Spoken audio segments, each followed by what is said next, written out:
जय गुरु। An autobiography of a योगी में आज आप सुनेंगे प्रकरण 34, हिमालय में महल का सृजन।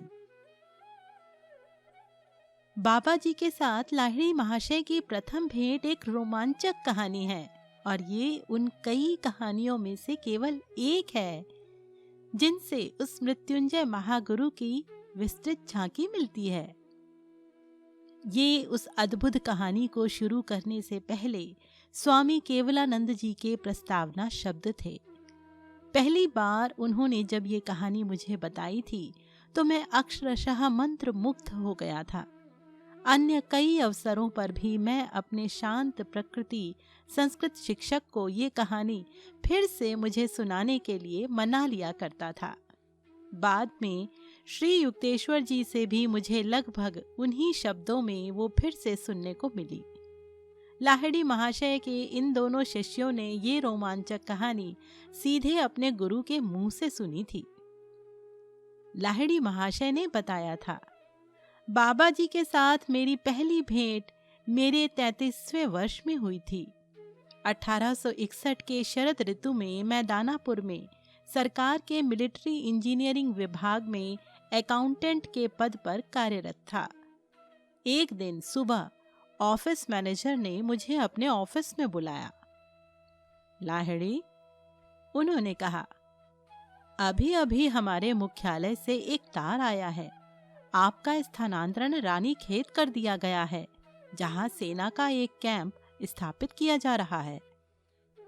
एक नौकर को साथ लेकर मैं उस 500 मील की यात्रा पर निकल पड़ा।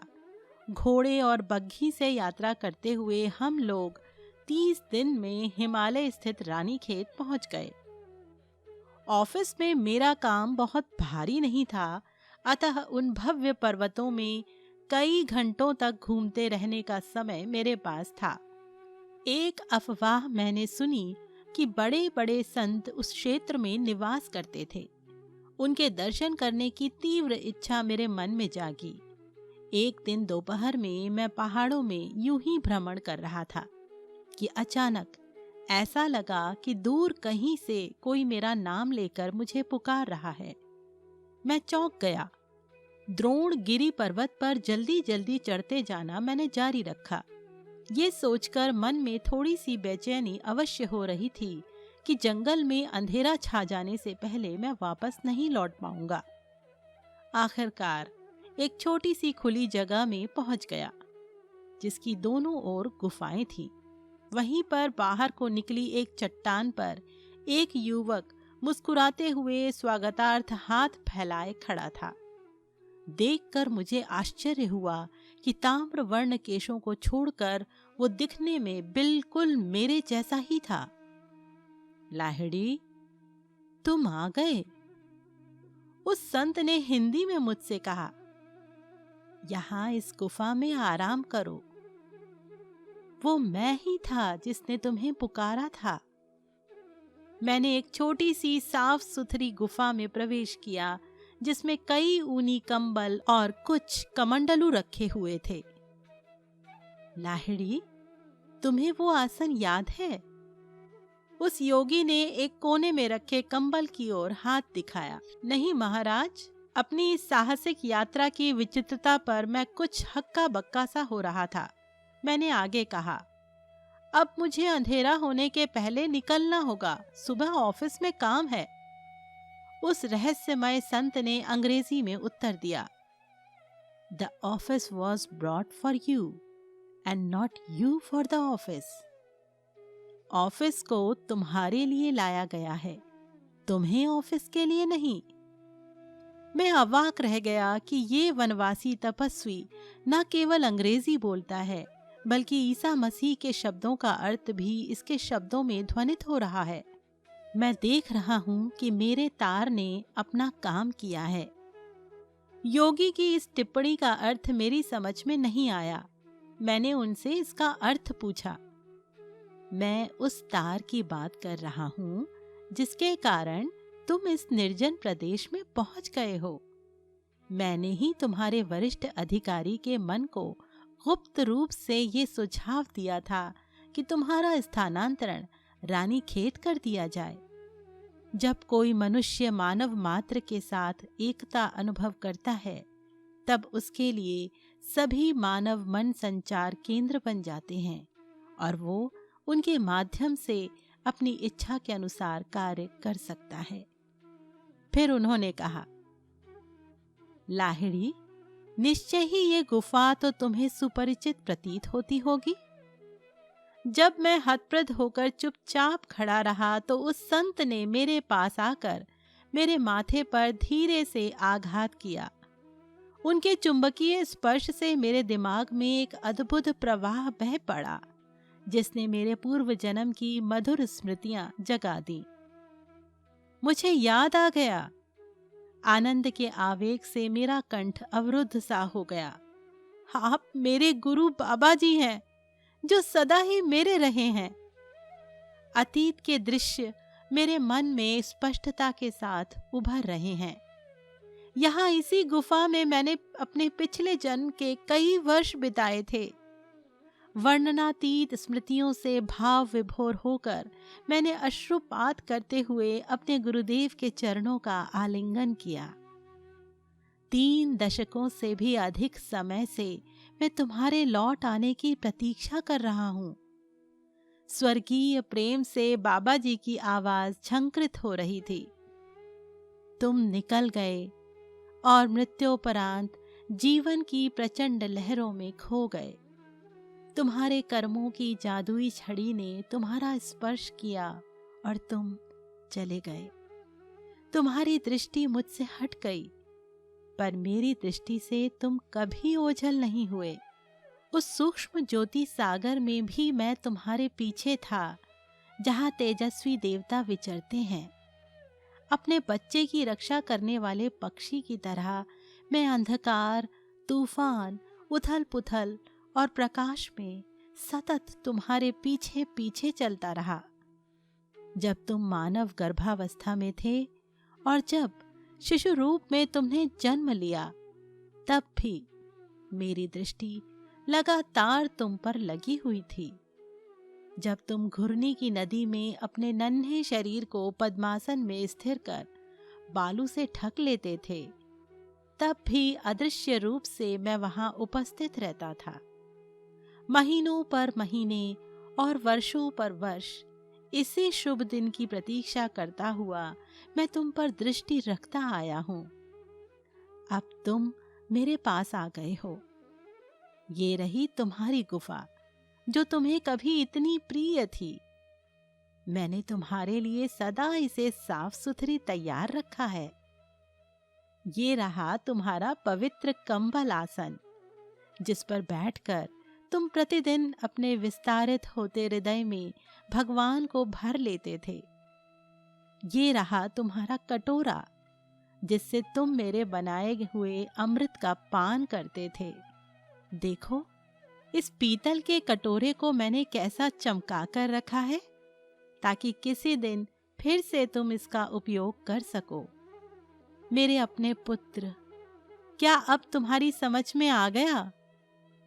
मेरे गुरुदेव, मेरे पास कहने के लिए और क्या हो सकता है? गदगद स्वर में मैं धीरे से बोला। कहीं किसी ने कभी ऐसे अमर प्रेम के बारे में सुना भी है?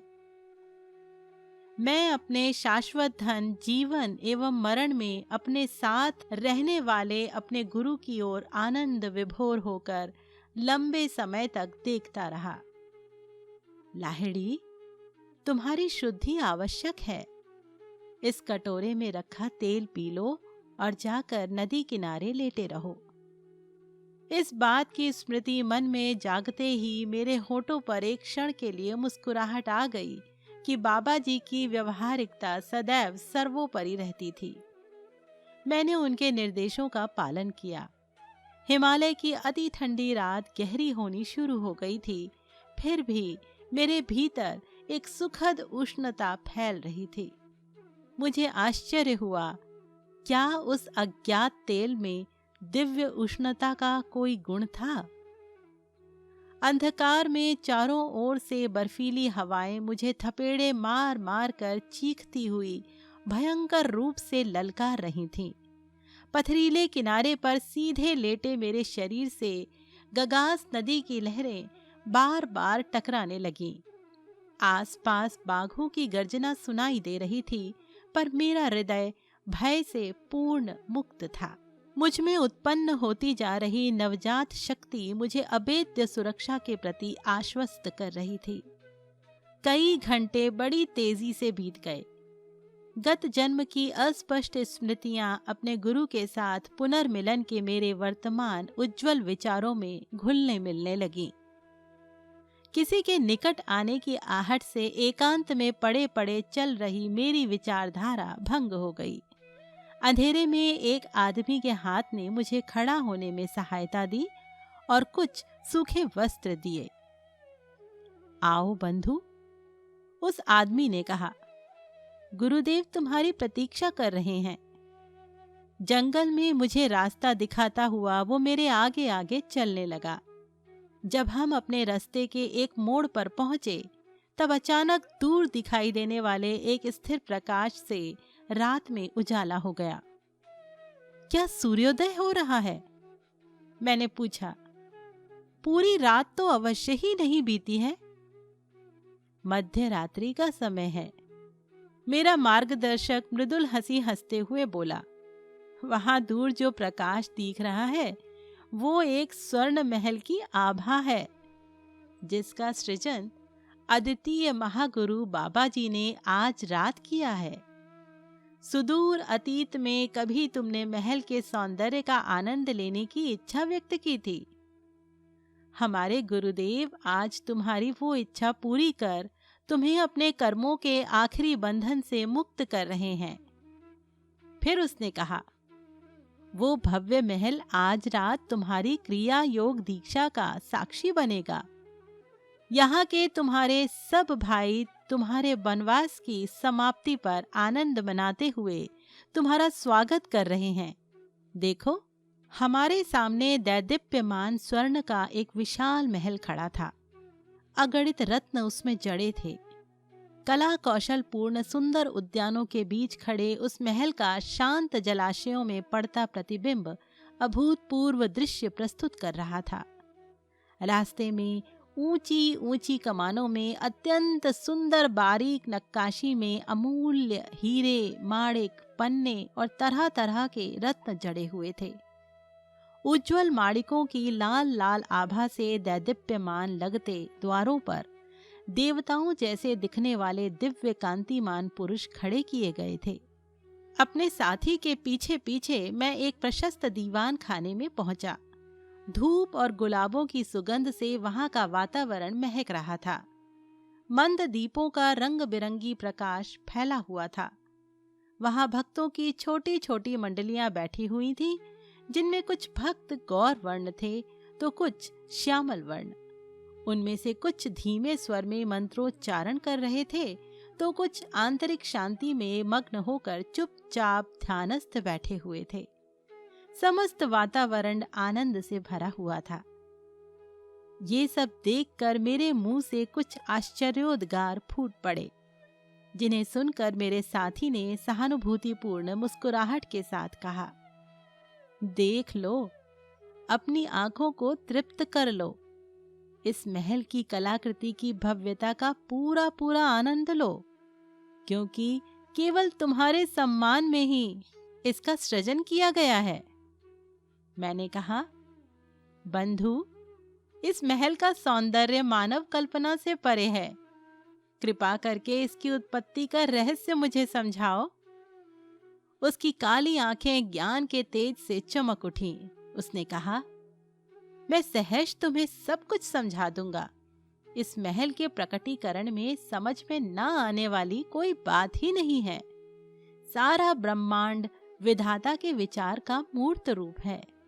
अंतरिक्ष में भ्रमण करता पृथ्वी का ये भारी गोला ईश्वर का एक स्वप्न मात्र है। भगवान ने सभी कुछ मात्र अपने मन से निर्मित किया। ठीक उसी प्रकार जैसे मनुष्य अपने स्वप्न में स्वप्न सृष्टि की रचना करता है और उस सृष्टि में सृष्टि जीवों को भी भर देता है। परमात्मा ने पहले केवल पृथ्वी की कल्पना की, फिर उसने उस कल्पना को गति प्रदान की, जिसके फलस्वरूप अणुशक्ति और फिर पदार्थ जगत अस्तित्व में आया।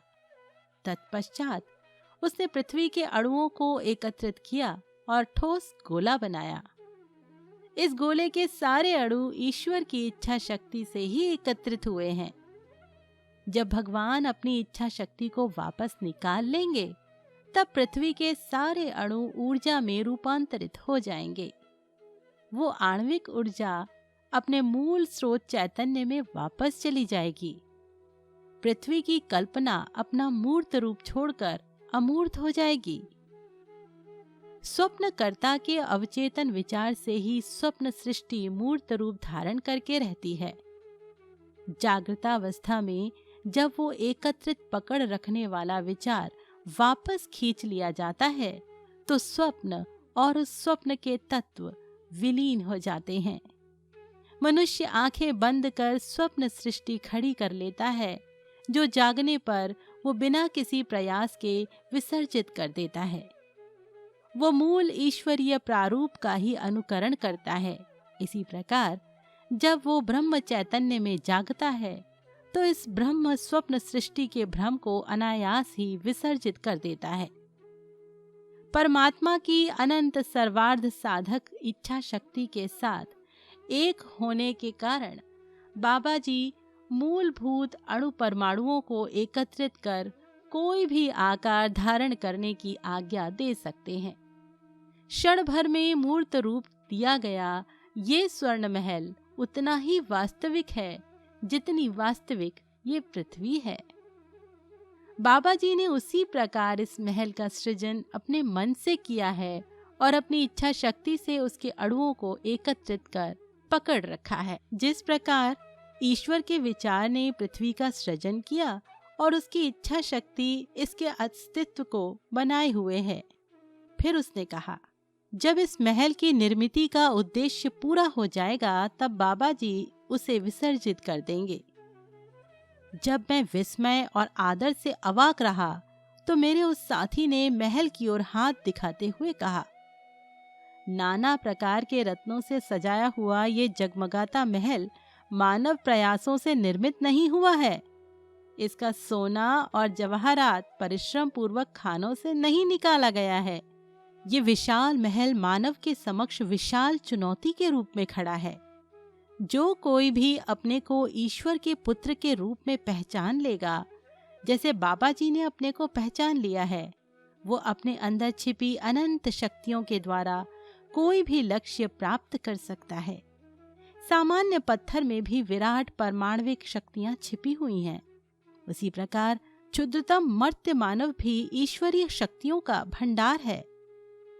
उस महात्मा ने पास ही खड़ी एक मेज से एक अत्यंत सुंदर फूलदान उठा लिया, जिसकी मूठ उसमें जड़े हीरों से जगमगा रही थी। हमारे महान गुरु ने मुक्त विचरण करती कोटि कोटि ब्रह्मांड रश्मियों को घनीभूत कर इस महल का सृजन किया है। वो कहता गया, इस फूलदान को और इन हीरों को स्पर्श करके देखो, वे इंद्रियानुभूति की हर कसौटी पर खरे उतरेंगे। मैंने फूलदान का परीक्षण किया। उसके हीरे किसी महाराजा के विशेष संग्रह में रखने लायक थे। चमकते हुए स्वर्ण से निर्मित मोटी मोटी दीवारों पर भी मैंने हाथ फेरा। मेरे मन में गहरी तृप्ति छा गई। साथ ही ऐसा लगा कि मेरे पूर्व जन्मों से मेरे अवचेतन मन में छिप कर बैठी एक इच्छा तृप्त होकर खत्म हो गई। वो तेजस्वी पुरुष मुझे अलंकृत कमानों और दालानों में से ले जाता हुआ ऐसे अनेक कमरों में ले गया, जो किसी सम्राट के महल के कमरों के समान साज सामान से सजाए हुए थे। फिर हमने एक अत्यंत विशाल हॉल में प्रवेश किया। उस हॉल के बीचों बीच एक स्वर्ण सिंहासन रखा हुआ था, जिसमें जड़े हुए रत्न रंग बिरंगी छटाएं फेंक रहे थे। उस सिंहासन पर पद्मासन में बैठे थे महानतम बाबा जी। मैंने उनके सामने चमकती फर्श पर सिर लगाकर उन्हें प्रणाम किया। लाहिड़ी, क्या स्वर्ण महल की अपनी स्वप्न आकांक्षाओं की पूर्ति में अभी भी तुम्हें आनंद आ रहा है? मेरे गुरु की आंखें उनके ही द्वारा सृष्ट रत्नों की भांति चमक रही थीं। जागो, तुम्हारी सारी ऐहिक तृष्णाएं अब सदा सदा के लिए तृप्त होने वाली हैं। उन्होंने आशीर्वाद स्वरूप कुछ गूढ़ मंत्रों का धीमे स्वर में उच्चारण किया। मेरे पुत्र, उठो, क्रिया योग की दीक्षा ग्रहण कर ईश्वर के राज्य में प्रवेश करो। बाबा जी ने अपना हाथ उठाया। धधकती अग्नि ज्वालाओं से युक्त एक हवन कुंड तत्क्षण वहां प्रकट हुआ। हवन कुंड के चारों ओर फल फूल सजे हुए थे। इस अग्नि वेदी के समक्ष मुझे मुक्तिदायक क्रिया योग की दीक्षा मिली। भोर होते होते सारे विधि संस्कार संपन्न हो गए। परमानंद की उस अवस्था में मुझे निद्रा की कोई आवश्यकता प्रतीत नहीं हुई। दीक्षा के बाद मैं महल के अमूल्य वस्तुओं और उत्कृष्टतम कलाकृतियों से सुसज्जित कमरों में भटकता हुआ उद्यानों में गया। वहां आसपास वही गुफाएं और पर्वत शिलाएं मुझे दिखाई दी जो मैंने कल देखी थीं, परंतु कल वे किसी महल या पुष्पोद्यान के समीप तो नहीं लगी थीं। हिमालय के शीतल सूर्य प्रकाश में वो महल अब कल्पनातीत आभा के साथ चमक रहा था। मैं महल में वापस जाकर अपने गुरु के सामने खड़ा हो गया। वे अभी भी सिंहासन पर विराजमान थे और उनके इर्द गिर्द अनेक शिष्य चुपचाप बैठे हुए थे। लाहिड़ी, तुम्हें भूख लगी है? बाबा जी ने फिर कहा। अपनी आंखें बंद करो। जब मैंने पुनः आंखें खोली तो अपने उद्यानों सहित वो मंत्र मुग्ध कर देने वाला महल अदृश्य हो गया था।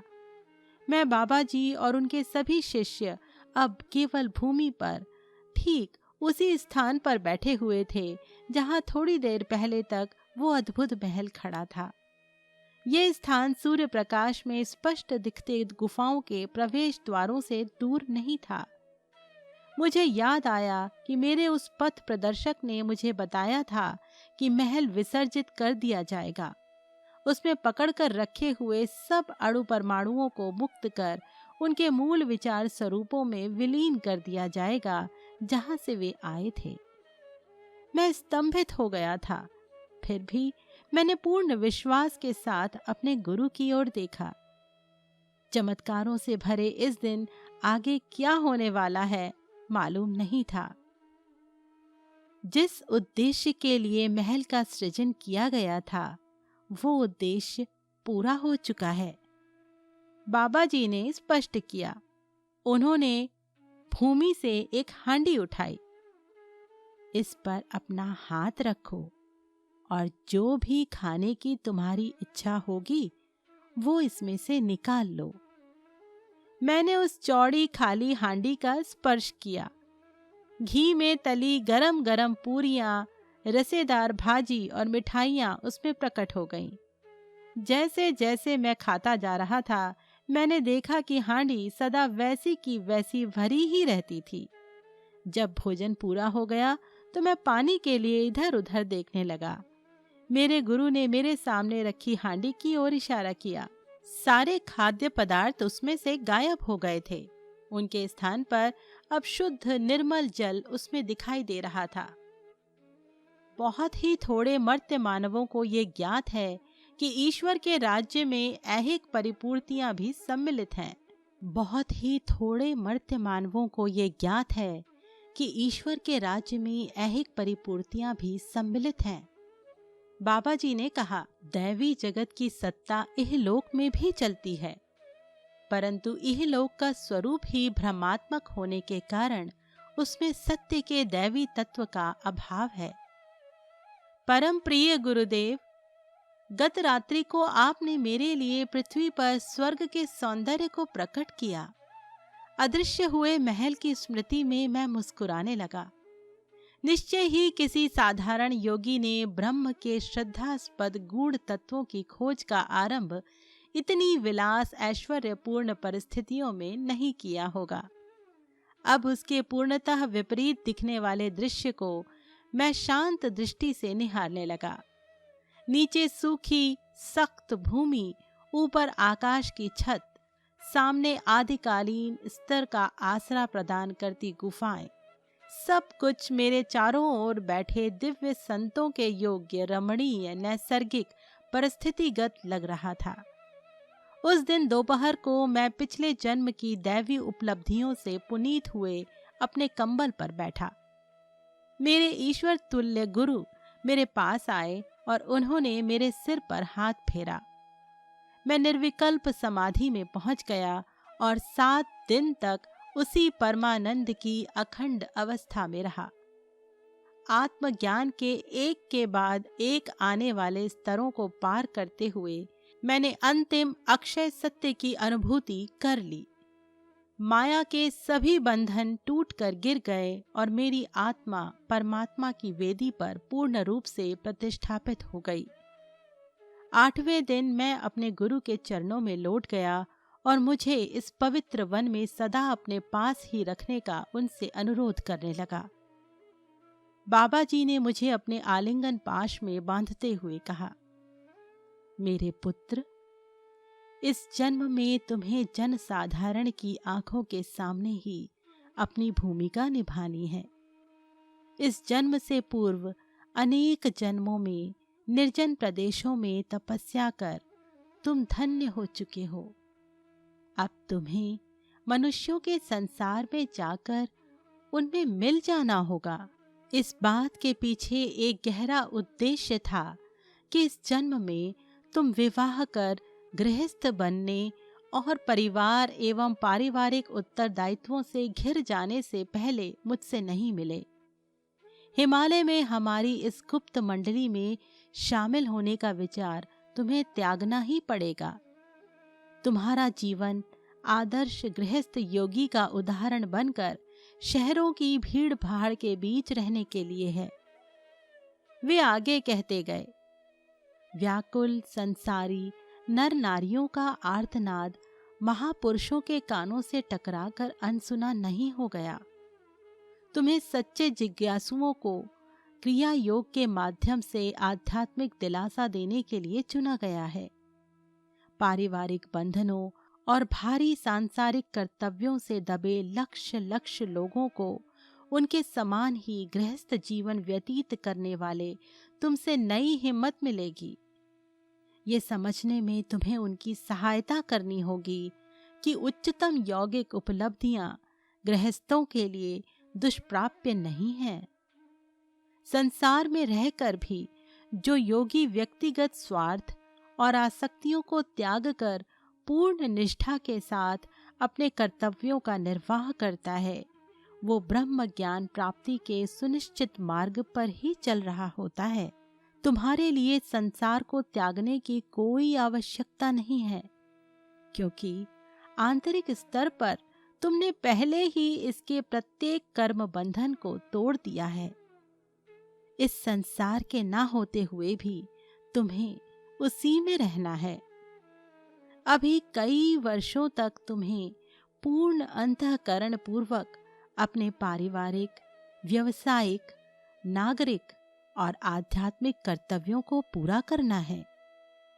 संसारी मनुष्यों के रुक्ष हृदयों में एक नई मधुर दिव्य आशा का संचार करना है। तुम्हारे संतुलित जीवन से ये बात उनकी समझ में आ जाएगी कि मुक्ति बाह्य त्याग पर नहीं बल्कि आंतरिक वैराग्य पर निर्भर करती है।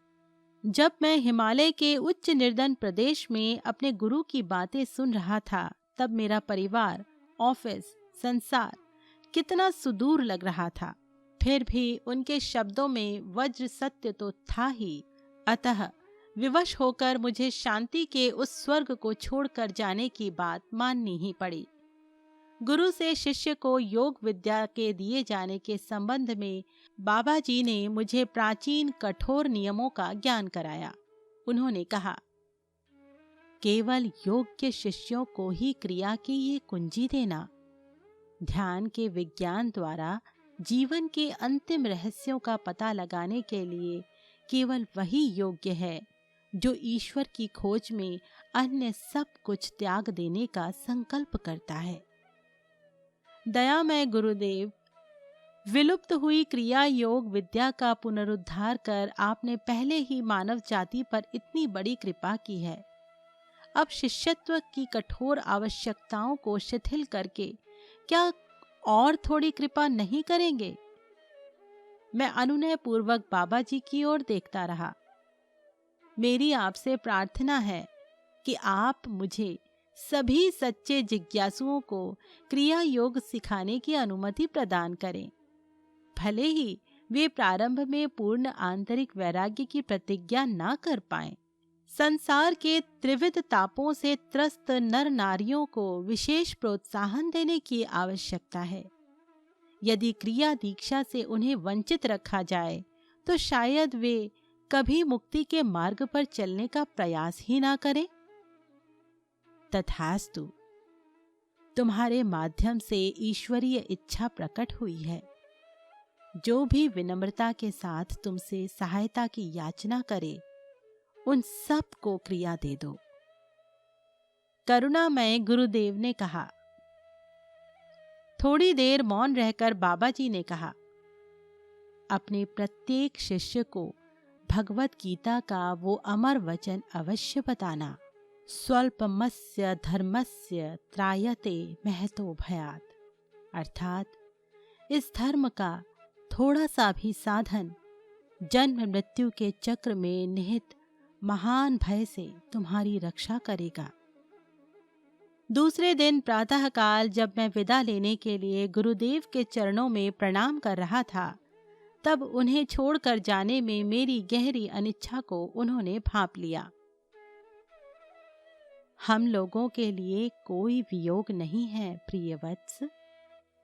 उन्होंने प्रेम से मेरे कंधे का स्पर्श किया। तुम जहां कहीं भी रहोगे, जब भी मुझे बुलाओगे, तब मैं तत्क्षण तुम्हारे सामने प्रकट हो जाऊंगा। उनके इस अमूल्य वरदान से आश्वस्त होकर और ब्रह्म ज्ञान के नवप्राप्त स्वर्ण से समृद्ध होकर मैं पर्वत से नीचे उतरने लगा। ऑफिस में मेरे सहयोगियों ने मेरा स्वागत किया। 10 दिन तक वे सोच रहे थे कि मैं हिमालय के जंगलों में खो गया था। इसके शीघ्र बाद ही मुख्यालय से एक पत्र आया। उस पत्र में लिखा था, लाहिड़ी को दानापुर कार्यालय में वापस लौट जाना चाहिए। उनका रानीखेत स्थानांतरण गलती से हुआ है। रानीखेत में किसी दूसरे आदमी को भेजा जाना चाहिए था। भारत के इस दूरतम स्थान में मुझे पहुंचा देने वाली घटनाओं के पीछे छिपे गुप्त प्रवाहों का विचार कर मैं मुस्कुराया। दानापुर वापस लौटने के पहले मैं मुरादाबाद के एक बंगाली परिवार के घर में कुछ दिन रहा। वहां 6 मित्र मुझसे मिलने आए। जब मैंने चर्चा का रुख आध्यात्मिक विषयों की ओर मोड़ दिया, तो जिसके घर में मैं ठहरा था, उस व्यक्ति ने उदास स्वर में कहा, ओह, आजकल भारत संतों से विहीन हो गया है।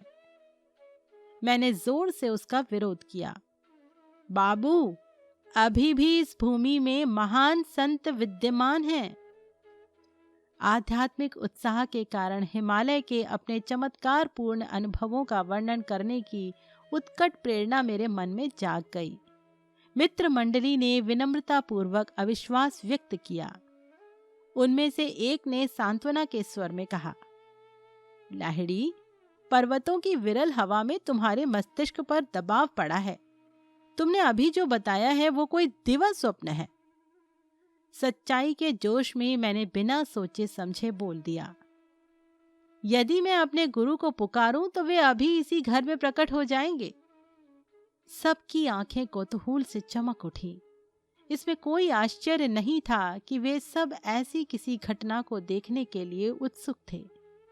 कुछ अनिच्छापूर्वक ही मैंने एक शांत कमरे और 2 नए ऊनी कंबलों की व्यवस्था करने के लिए कहा। गुरुदेव हवा में से यहाँ प्रकट होंगे, मैंने कहा। दरवाजे के बाहर शांत बैठे रहो, मैं जल्दी ही आप लोगों को बुला लूंगा। ध्यान की अवस्था में डूबकर मैं विनम्रता पूर्वक गुरुदेव का आवाहन करने लगा। अंधेरे कमरे में मंद शांतिदायक प्रकाश भर गया। बाबा जी की तेजस्वी ज्योतिर्मय मूर्ति प्रकट हो गई। लाहिड़ी, क्या तुम मुझे ऐसी फालतू बातों के लिए बुलाते हो? गुरुदेव की दृष्टि कठोर थी। सत्य सच्चे साधकों के लिए है, व्यर्थ कुतूहल वालों के लिए नहीं। देखने के बाद विश्वास करना तो आसान है, उसमें फिर किसी आत्मशोध की आवश्यकता ही नहीं रहती। इंद्रियातीत सत्य की खोज केवल वही लोग कर पाते हैं जो अपनी स्वाभाविक संसारजन्य शंका कुशंकाओं से ऊपर उठते हैं, और केवल वही इसके अधिकारी भी हैं। फिर उन्होंने गंभीर होकर कहा, मुझे जाने दो। मैं अनुनय विनय करता हुआ उनके चरणों में गिर पड़ा। पूज्य गुरुदेव, अपनी गहरी भूल मेरी समझ में आ गई है, मैं उसके लिए आपसे क्षमा मांगता हूँ। इन आध्यात्मिक दृष्टि से अंधे लोगों के हृदय में विश्वास जगाने के लिए ही मैंने आपको बुलाने का साहस किया। अब जब आप मेरी प्रार्थना पर कृपा कर यहाँ पधारे ही हैं, तो कृपया मेरे मित्रों को आशीर्वाद दिए बिना चले मत जाइए। ये अविश्वासी भले ही हों, परंतु कम से कम मेरे अद्भुत कथन की जांच करने के लिए तो तैयार थे। ठीक है, मैं थोड़ी देर रुक जाता हूँ। मैं नहीं चाहता कि तुम्हारे मित्रों के सामने तुम्हारी बात मिथ्या सिद्ध हो। बाबा जी का चेहरा अब नरम पड़ गया था, परंतु उन्होंने सौम्य स्वर में कहा, इसके बाद मेरे पुत्र, मैं तभी आऊंगा जब तुम्हें मेरी आवश्यकता होगी। जब जब तुम बुलाओगे तब तब सदैव ही नहीं आऊंगा।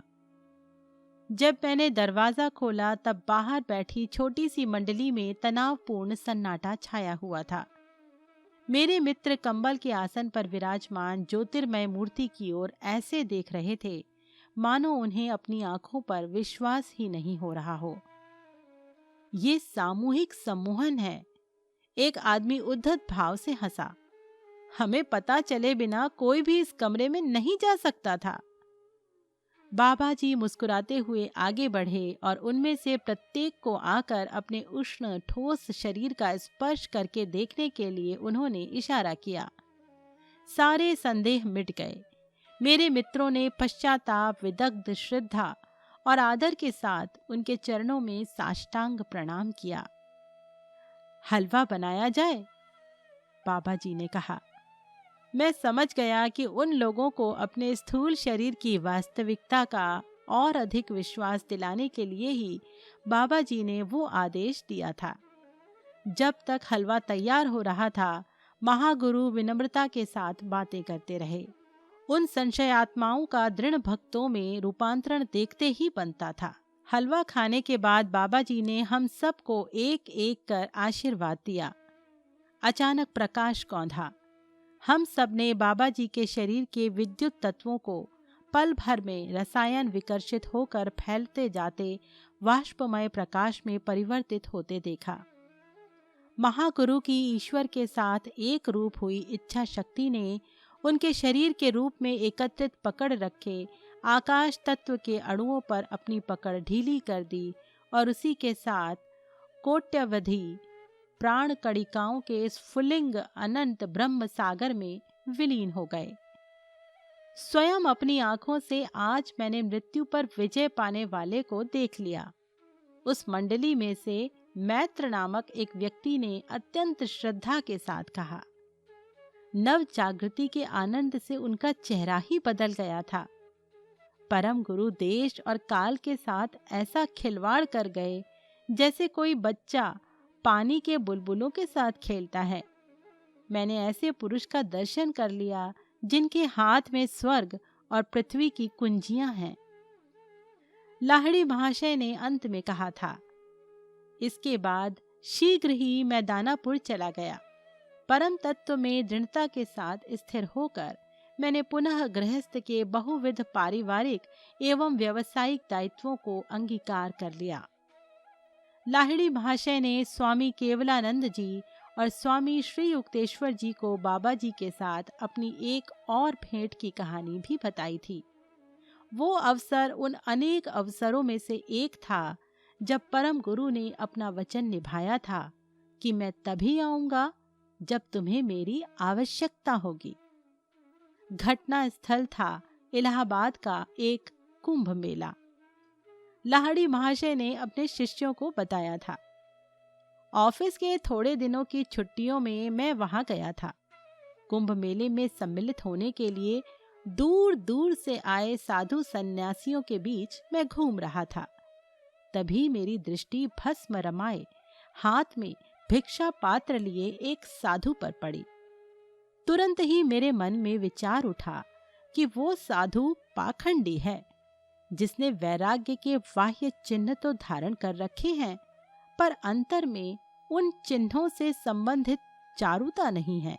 इस साधु से आगे बढ़ा ही था कि मेरी विस्मित दृष्टि बाबा जी पर पड़ी। वे एक जटाधारी सन्यासी के आगे नतमस्तक थे। गुरुजी, मैं क्षण भर में उनके पास पहुंच गया। प्रभु, आप यहां क्या कर रहे हैं? मैं इस सन्यासी का पद प्रक्षालन कर रहा हूं और इसके बाद मैं इनके खाना पकाने के बर्तन मांजूंगा। बाबा जी मेरी ओर देखकर किसी नन्हे शिशु की तरह मुस्कुराए। मैं समझ गया कि वे मुझे सूचित कर रहे थे कि मैं कभी किसी की आलोचना न करूं, बल्कि सभी देह मंदिरों में समान रूप से वास करने वाले ईश्वर को देखूं। वो देह मंदिर चाहे उच्च व्यक्ति का हो या नीच व्यक्ति का। और फिर परम गुरु ने कहा, ज्ञानी अज्ञानी साधुओं की सेवा करके मैं उस सबसे बड़े सद्गुण को सीख रहा हूं जो ईश्वर को अन्य सभी सद्गुणों से अधिक प्रिय है, विनम्रता। प्रकरण 34 यहीं पर संपन्न हुआ। परमहंस योगानंद जी द्वारा लिखी उनकी आत्मकथा योगी कथामृत आप सुन रहे हैं मेरे यानी संगीता के साथ। जय गुरु।